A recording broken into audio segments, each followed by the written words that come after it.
Welcome back to the Dragon's Den. This is SinDragonLord. We are against the Vero Beach Volcarona this week, and I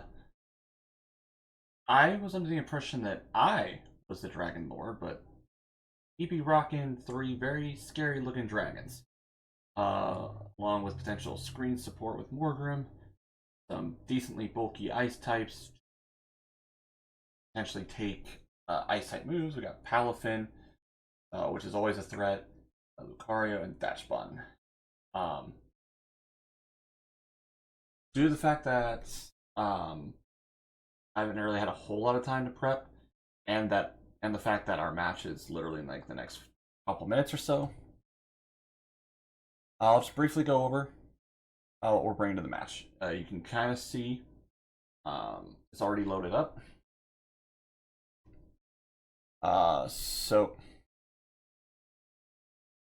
there we go. So first up, we got the Annihilate, standard set, Terrifier, just that way we can't get Will-O-Wisp and burned. We got Rafiki with Scary Face, Parting Shot, Encore, and Gunk Shot.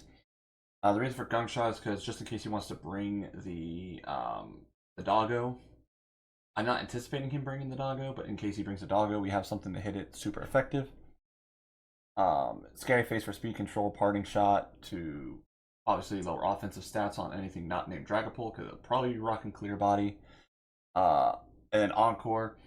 I have two Fake Out users, so if they want to go turn one Protect to stop them from taking Fake Out damage, we can just go ahead and Encore them into Protect and essentially make that make half their field useless, basically. And then we got old tried and true, old faithful Limit Breaker with Fake Out, Detect, Close Combat, and Ice Punch. Ice Punch is just there to hit the dragons. That's basically it. Got rid of Zen Headbutt because it wasn't really hitting anything on the other side, really. We got Graveyard. Last week we had a very different set and it didn't really work out too hot. We didn't even end up using it, I don't think. I don't remember. So we got a more supporting set. These EVs look weird, but with the inclusion of Fairy Dance, Feather Dance. With the inclusion of Feather Dance, and this is a timid nature. I can't believe I forgot to do that. There we go. So with the inclusion of Feather Dance, we're able to boost our physical bulk, so I wanted to focus mostly on our special bulk. That way we can survive a Shadow Ball potentially with the Cassib Berry instead of a Tailwind. Unfortunately, in order to do that, we had to sacrifice some power, which means that unfortunately Revelation Dance into the Dragapult will not be a KO, but we'll figure it out. And I wanted this Terra to be Fairy, but I wasn't able to grind the Fairy shards in time, so Terra Ground from last time it is.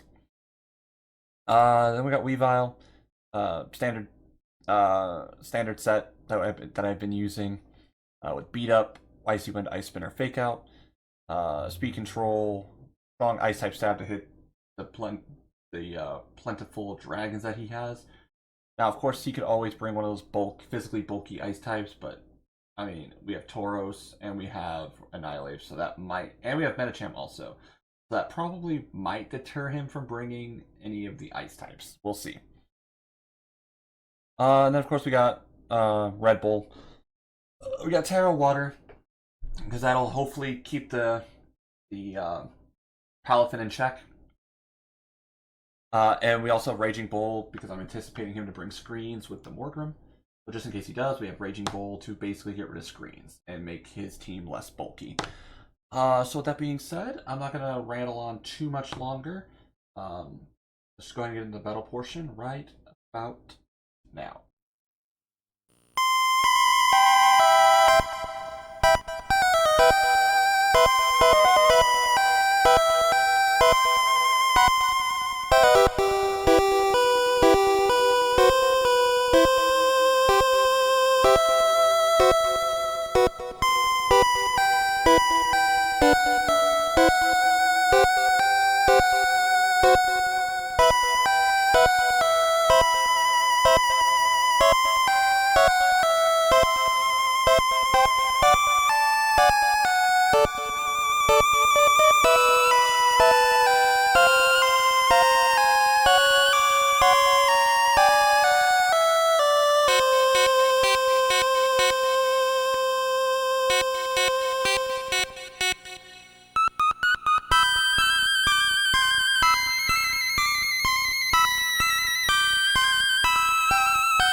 Bye.